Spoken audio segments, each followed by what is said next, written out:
What's up, people? What's up? This is your boy K Solo. And once again, I'm about to tell you people, you see this, right? I was just hitting my bag downstairs. Hold up, let me take this shit off. I was hitting the bag downstairs and in the basement, thank God, my landlord, he lets me hit the, he lets me hit my bag. I got a nice, beautiful bag downstairs, so he lets me use the basement for that. You still got to keep yourself in shape, you know. I wear this just for the fucking. I wear this just to sweat, so it's good to sweat. Trust me. Only was doing it for about a half an hour. That's about it. And wifey calls me, talking about it's time to eat. So I'm doing this quick video, man, because I was thinking about a lot of you people only know me in these videos in the Rikers Island jail, Rikers Island stories, jailbreak. When I used to call that, when I used to call the show that way. When I used to call the show Rikers Island jailbreak, and now I call the show Rikers Island Stories, aka the K Solo Show. Give me 1 second. I gotta take this shit out of here. This is somebody hitting me off. Somebody that wants to do they want to do how you call it a story. They want to shoot their story with me. So I don't know the guy, but he seems like a good guy. He constantly following me, constantly hitting me off, and I'm constantly hitting him back off with saying with opinions and what not to do, what to do and what not to do. So that's what I'm all about, man. Listen, I'm gonna tell you guys a little something about me. And this is K Solo true story, okay? How my life became the way it is now. I was born in 1968. First of all, I was born in 1968. My mother was 18 years old when she had me. My mother already had my mother already had Frankie and Peter and Nancy, yes. My mother was young, my mother was no hoe. So my mother was just a lady that was young, beautiful, very smart, and just went out with these guys that they was good. Like my brother Frankie, his father, he was good. The man until right now, the man is still successful. God bless him, he's still alive. It's a shame that you got to see your son get buried. But I lost my brother Frankie like 2-3 years. Like 3 years ago, I lost my brother Frankie. Then I lost my brother Peter. See, me and Peter from the same father, the same mother. At the age of 5 years old, when I started growing up, I started going to school. And being honest to you, school did not help me at all. I used to go to school. I was one of those guys that used to go to school and they used to just pass them and pass them and pass them without learning how to read or nothing like that. I'm going to keep it official with you guys. You know what I'm saying? Without learning how to read or nothing like that, I went all the way to motherfucking, I think it was up to 7th grade, man. I went up to 7th grade not knowing how to read. And my math was fucking fantastic. Science was outrageous. Everything, social studies, you name it, I had it. It was perfect. Except my reading and writing. And it was something that when I was so young, I didn't know how can I say, nobody tell me. My mother was too busy, man. My mother, I can't blame sometimes I blame my mother and I say to myself, no, I can't blame my mother because my mother did it by herself, man. Took care of 8 kids by herself. Would have been 9, but we lost Nancy.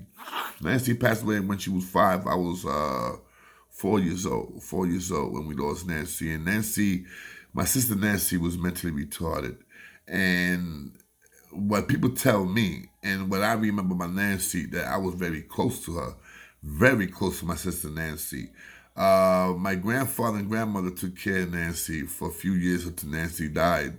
And I remember the day when she died. I remember the day going into the room and looking at my sister passed away. She was covered with the sheet. And my grandfather and grandmother didn't want me to see it.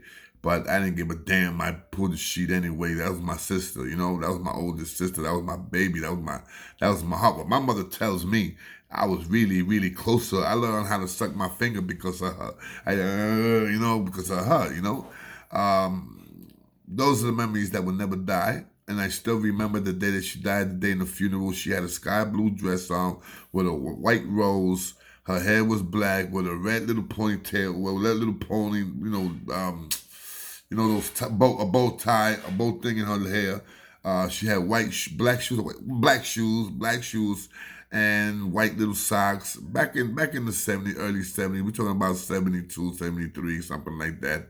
I remember watching her, and I remember standing right next to her, and I remember that my mother and my step pops, the one that taught me how to box, did it. I mean, they tried to force me out of, and I didn't want to leave the box. I didn't want to get away from her. I literally started screaming and hollering because I did not want to leave my sister. And my mother had to literally grab me, and just yank me out of the casket because I did not want to leave the casket. I did not want to leave my sister alone. Did I knew she died? Yes. Did I knew the comprehension of somebody dying? Yes. I knew they was never coming back. But I didn't know about the God, and I didn't know about this, I didn't know about that, I didn't know about Jesus Christ. I didn't know nothing about that. I just knew my sister was not coming back, and I miss her, and I want her back. But it was never going to happen. I knew this at the age of 3 or 4, or something like that. Now, when I was 7 years old, 8 years old, I had a fight. It was a street fight. It was this black kid that he always used to pick on me. I'm not gonna lie, I was a little punk when I was young. The kid used to pick on me constantly, and I always used to be like, scared of the kid. Until one day, my stepfather, he's coming from work, and I don't know, I didn't know that he was in back of me. My stepfather didn't know no fucking English at all, but he knew when somebody was getting picked on. So he knew that homie was picking on me, and I didn't do shit about it. So everybody looking, right, when I turned around, it's my step pops. So he tells me in Spanish, fight him now.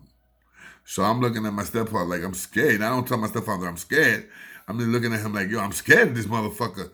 My stepfather tells me again, you fight him. If you don't fight him, I'm gonna hit you when we get upstairs.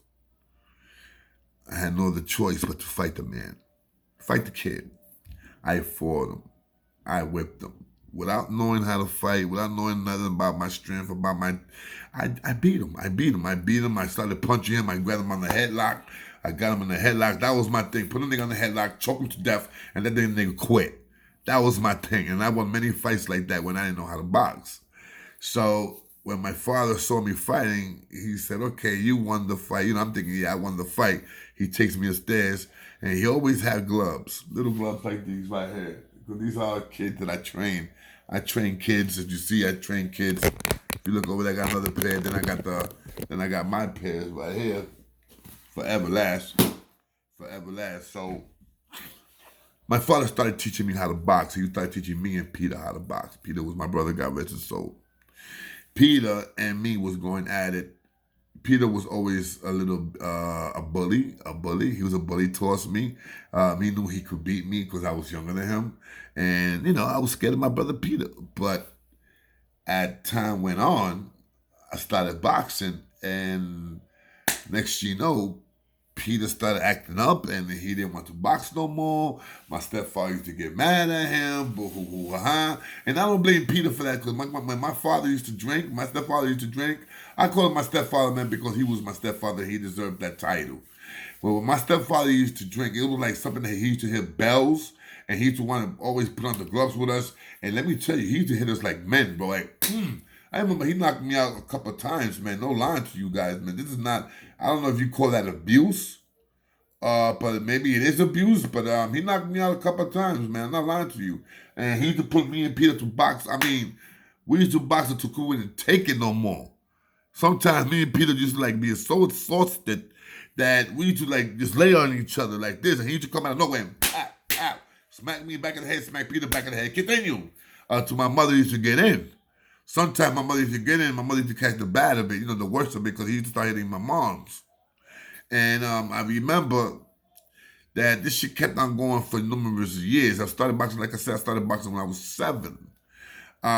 He stopped training me when I hit 12 years old. So for 5 years, my stepfather was training me. And he stopped training me when I hit 12 years old, the day that me and Peter had enough of him hitting my mother. He went one day, my mother threw a little party. And we used to call it get-togethers. So he threw a little party. We threw a little party. We dancing and everybody doing their thing. Everybody whatever. Next thing you know, man, we going to sleep. We sleeping. And all we hear is boom, bing, bam, bam, bam. Me and Peter wake up. Once again, he's abusing my moms. He's hitting my moms. The shit went on all the way to our room. He opened the room, started screaming at us. And my mom's with a fucking, I remember my mother had a fucking eye jam and she couldn't open her eye. That's when me and Peter looked at him. And we told him, stop hitting mommy. Stop hitting mommy. You know, in Spanish, no le da mami maná. Don't hit mommy no more.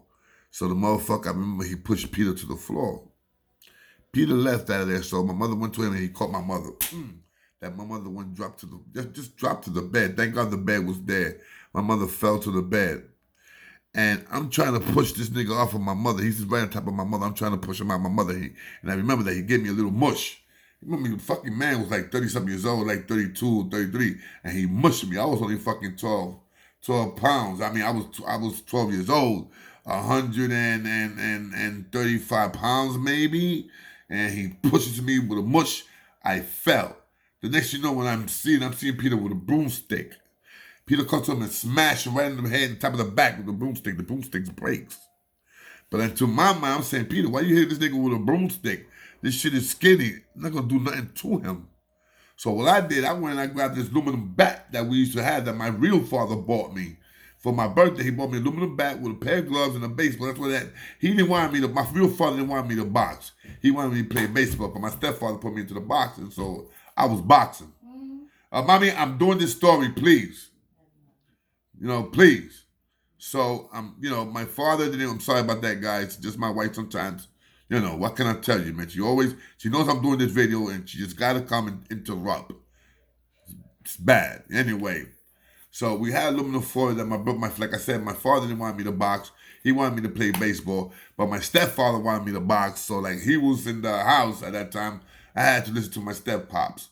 So I remember that I went and I grabbed the aluminum bat. And while he's hitting my mom's and Peter's on the floor, recovering from the hit that he hit Peter. When Peter hit him with the stick that broke the stick on top of him, he went, and he turned around, he caught Peter. He caught him. When Peter's recovering from the hit, because Peter got a little dazed, I came in out of nowhere, I hit him in the leg, right here in the leg. Pow! Whatever I could do, the strongest I could, I mean, whatever I could have at that time, I hit him so hard that motherfucker went down. And when he went down, I caught him again, right here in the shoulder. Boom! Once I caught him, I knew that shit hurt him because that motherfucker screamed like a bitch. Once I hit him, that he went like this, he grabbed me with his hand. The hand that he didn't get hit with, he grabbed me with the hands. Now he got me, touching me like this. That's when Peter came and caught him with like two nice hookups. That's when he let me go and I caught him. Boom, boom. Me and Peter just started raining on this nigga. Remember, I got 5 years boxing with him. Peter got 5 years boxing with him. You understand what I'm saying? So we know what to do now. Now he's swinging us and we bobbing it. Boom, pow, pow. And Peter's bobbing, boom, pow, pow, pow. The shit was going to be from two ways. Peter was 14, I was 12.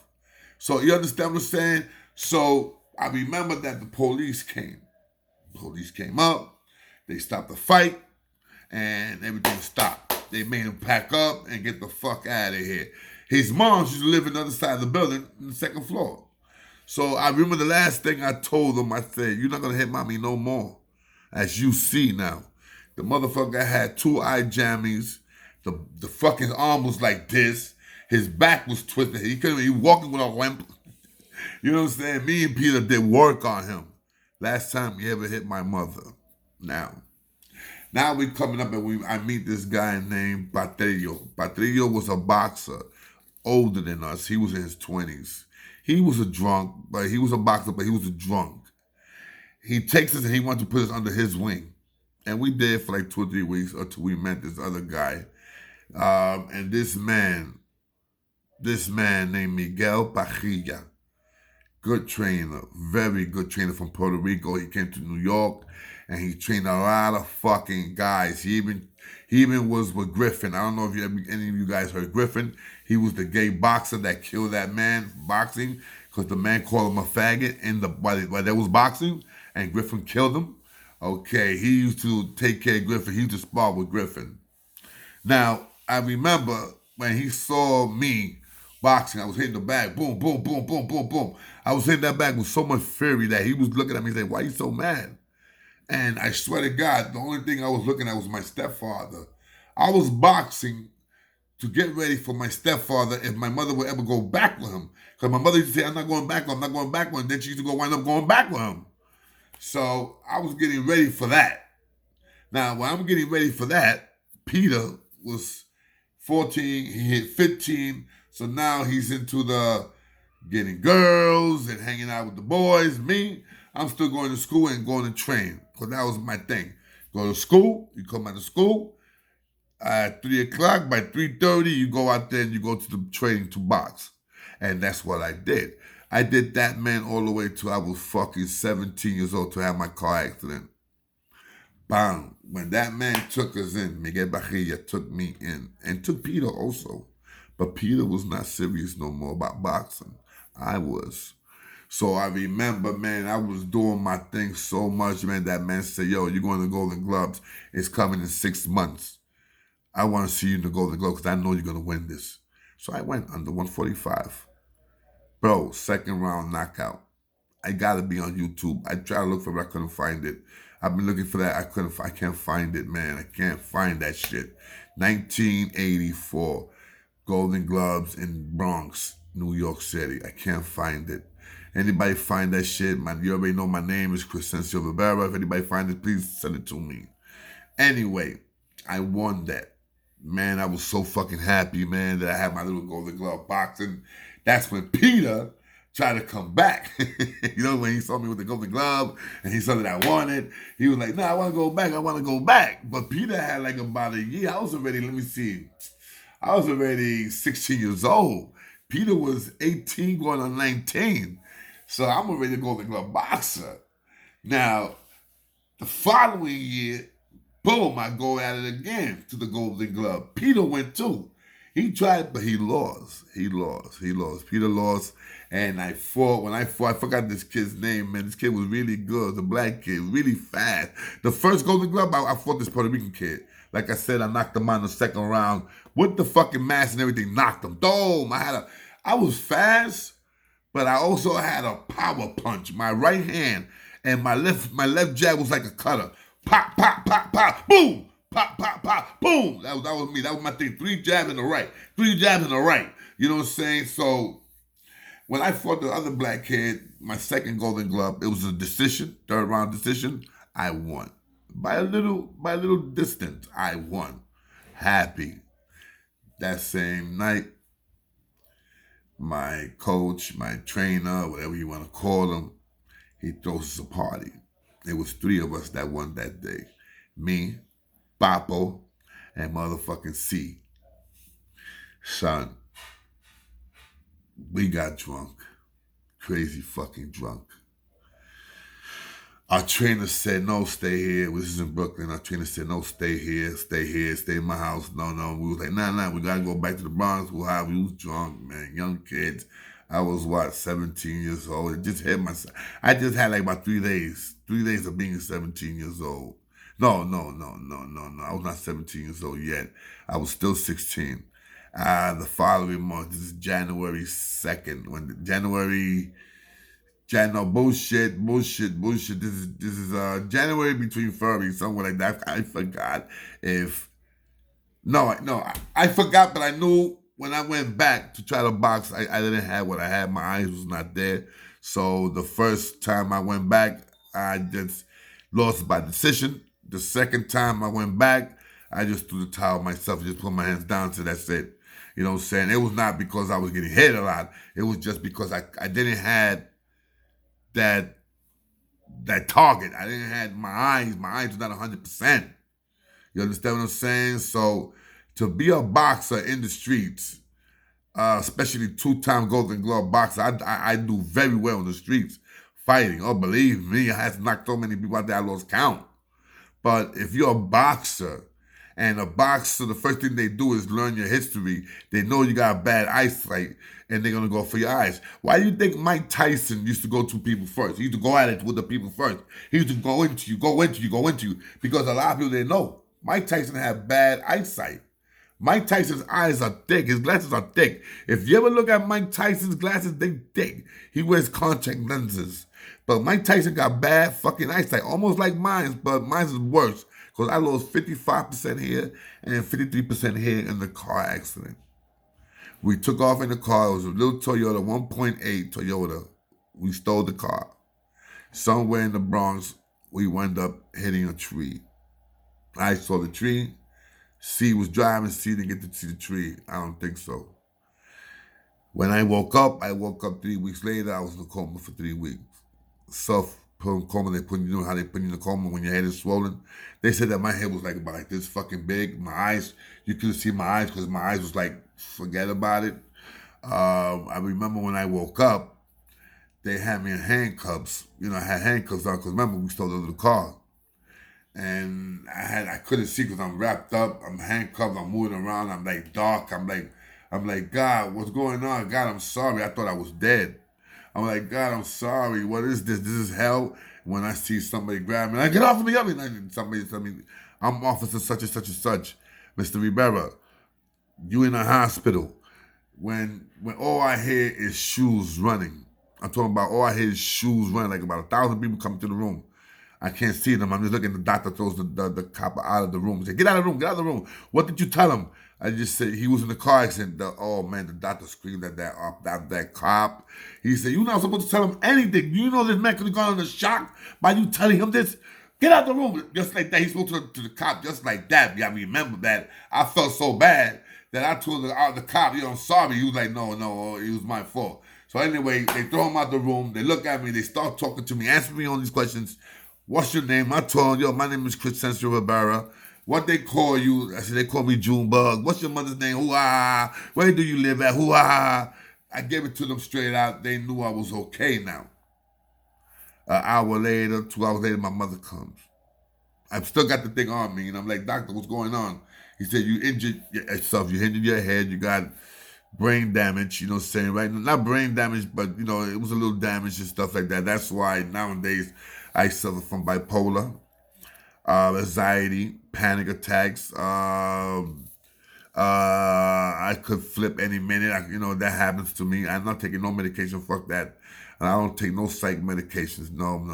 I ain't down with that. Like I said, I'm bipolar. I'm also how you call it? I'm bipolar. Suffer panic attack, anxiety attacks. I get them constantly. Shit like that because of that. And my eyes. I wear contact lenses. My contact lenses are very expensive because, they soft lens. And I like the soft lenses because, how many times I have fights out there and, niggas have maybe caught me maybe once or twice in my face and my contacts are right there. I remember one time they jumped me, like 6, 7, 8 dudes jumped me. That was catching me in my face. Because, when they niggas are jumping you, they're catching you. And I used to get up, get back down, get back down. And my contacts was perfect, man. So, I love my contacts. You know what I'm saying? Do I got them on? No, I don't got them on. I only put them on when I go outside. So if you see me out there like this, I got my contacts. Believe me. I don't put on my glasses because those shits are thick. And I call those shits birth controls because ain't no girl gonna give me pussy once they see those glasses. True story. Now, when I came out of jail, when I came out the hospital, I had to do this little case. The doctor felt so bad for the judge felt so bad for me that he dismissed the case. He said, this man did enough. He went through enough, dismissed the fucking case. It was over. I had to do nothing. That would have been my first time in jail. What happens? 3 or 4 months later, I go do an armed robbery. Now, this is part of my head now. This is part of my head taking over, the injury. And I did an armed robbery. And I got caught. I did a year. Everybody knows a year is 8 months in Rikers Island. And I did that. And that's when I told you guys that niggas caught me out there in the island. Niggas had 1, 2, 3, 4, 5 bone crushes stuck to my body for my Adidas. And I gave it up to them. 2 weeks later, I got my Adidas back. And plus some more shit that the dude that had my Adidas, he didn't want nothing with me because he heard that I'm fucking nigga out and I'm knocking niggas out in the A side. I'm not, out of the 3 motherfuckers that was down with that shit, with my sneakers, Those motherfuckers, I broke them up so bad that niggas felt sorry for those dudes. You understand what I'm saying? The motherfucking COs got them out the house because they was twisted. Niggas, yo, the first dude that I hit me, the COs thought that niggas got jumped. They thought that he got jumped, so they moved him out the house. The second dude, bodyguard, knocked him out. Knocked him out in the shower room. That nigga was there like for about 30 minutes in the shower room while the water's hitting him. The CO was doing the count. He called him in the shower room. He thought he was dead. He was knocked the fuck out. And the other motherfucker, Salim, that's the one that I have fun with. I have fun with. I usually just stop. Stop hitting for like 4 or 5 seconds. Keep it down. Stop. Look at him. Until these motherfuckers found out that I was no joke, bitch. They found out that I was good with my hands. And niggas found, yo, why you didn't do that when they took the niggas? I said, would you do it if I put five guns to your body? Like, yeah, you're right. Then what happened? I started robbing people. Oh, yeah. I started robbing anybody that was going through. You had sneakers, I was taking them. Jackets, I was taking them.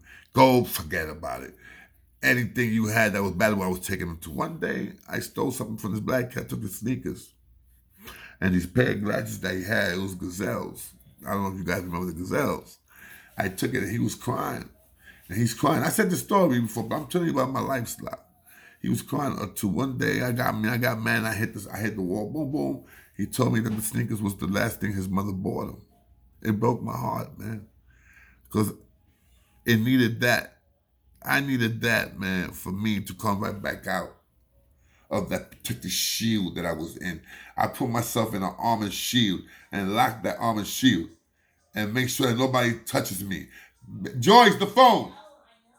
And I make sure nobody touches me. That's why I locked that. I locked myself in that shield. And I kept myself in the shield. The phone. Wait, hold on, Gina. I know I'm on. All right, now. You was talking to me. Jesus. You know, I hate when I do a video like this, man. Anyway, so I locked myself up in the shield. And I stood there. And I was just doing terrible things, man. I'm talking about monstrous things that I started thinking, I said, wait a minute, man. This is the same shit people did to me. And I felt bad and I didn't like it. You understand what I'm saying? And I pulled back. The next day I gave him back his sneakers. I gave him a few packs of cookies. I gave him some cigarettes, some soap, shampoo. And you know something? A week later, that guy goes home. He goes home. He mails me $300, bro. Because I became his friend. I make sure nobody fuck with him. He mails me $300. And after that, bro, he came to see me. A dude that took his fucking sneakers, bro. Gave me $300 and went to see me. And me and his sister started talking like for about 2 months. His sister was smashing me with loonies. How life is, man. How God is, bro. From robbing the dude to becoming his friend, then almost becoming his brother-in-law. It's crazy. So I came home. After that, I went back hanging out with the crew. I lost a couple of men.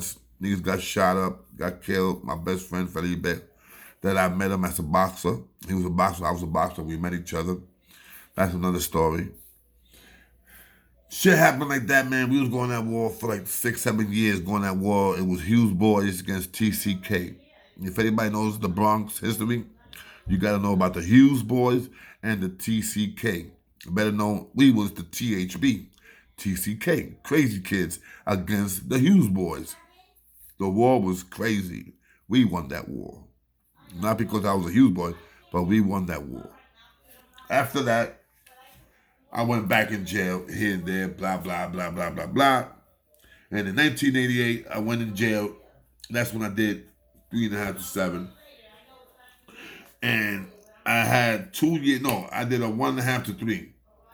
I had a whole year in the island waiting to go to state. What happens? I go to state. That's when I met this kid named Peppa, this kid named Easy, and this kid named Mello.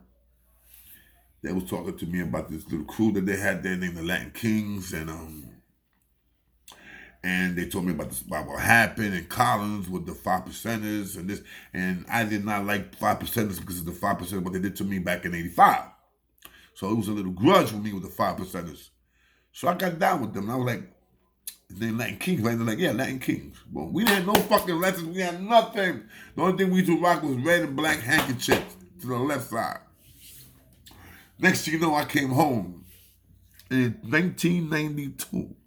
I see these dudes, these yellow and black bees, and I tell my man, I said, yo, look at that shit. Niggas rocking yellow and black bees like when we used to rock back in the 80s. They're like, yo, yeah, that's that Latin King gang upstate. I mean, in jail. I said, what? Latin King shit? Like, yeah, man. I was like, yo, Al, with my man Al Capone. I was like, yo, Al, I was down with some crew named Latin Kings. I was up in Orleans. So he was like, yo, that's them. I didn't pay no mind to that shit. I said, oh, fuck it, let's go. Anyway, we chilling. I meet Pepper. I see Pepper again in the streets. I'm like, yo, Pepper, what's up with the black and yellow bees? He told me what happened. He said, you know you're a Latin King, right? And I'm like, how am I a Latin King? He said, yo, you're a Latin King, but the only thing is, here we got lessons. And I'm like, oh, shit. I'm like, yo, Pepper, you know I got that reading problem. He's like, nah, man, don't worry about it, man. Yo, you could do your thing. Just learn.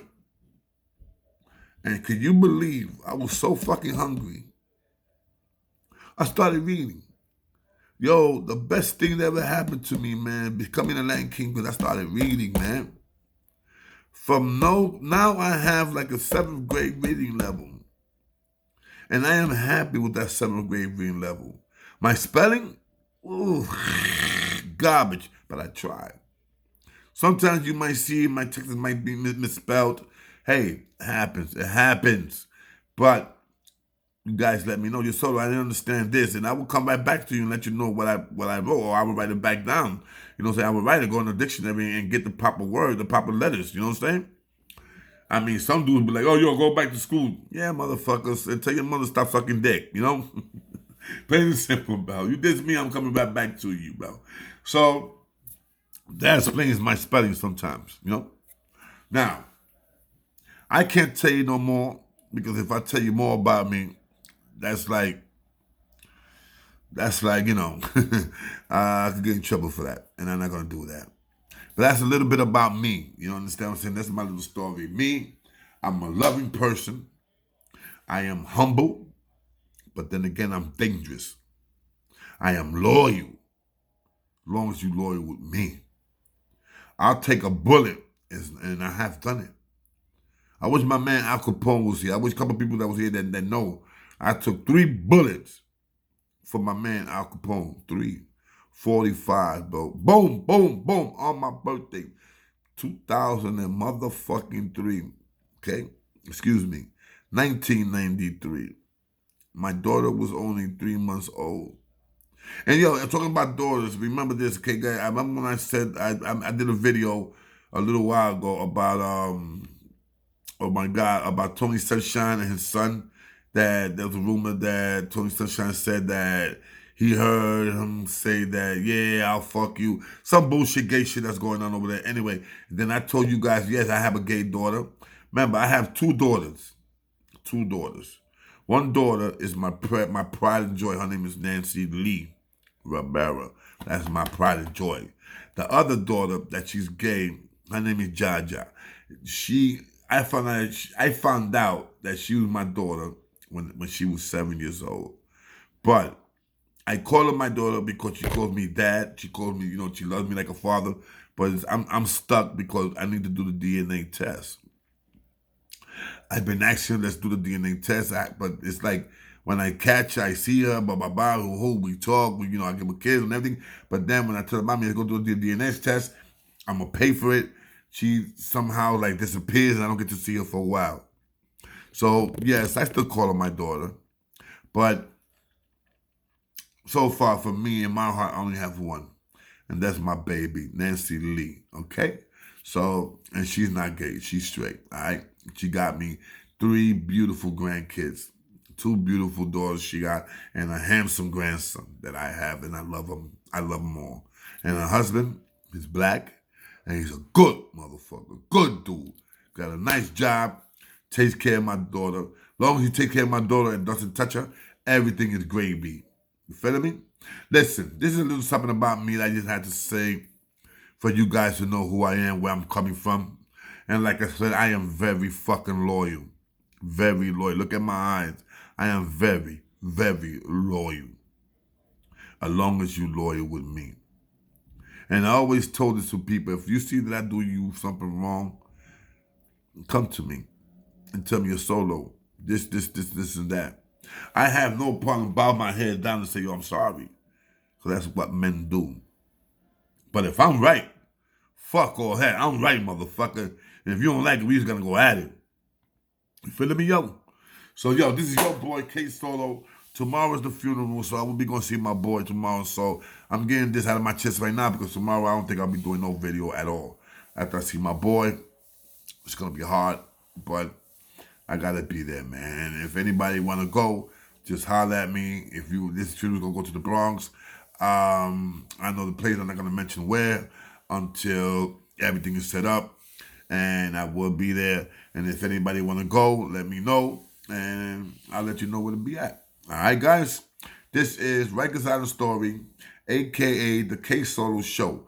All right? And this is Solo's life. That's what I'm going. Remember, this is the Solo's life. Okay? This is about my life. Holla! See you guys later. Love you all.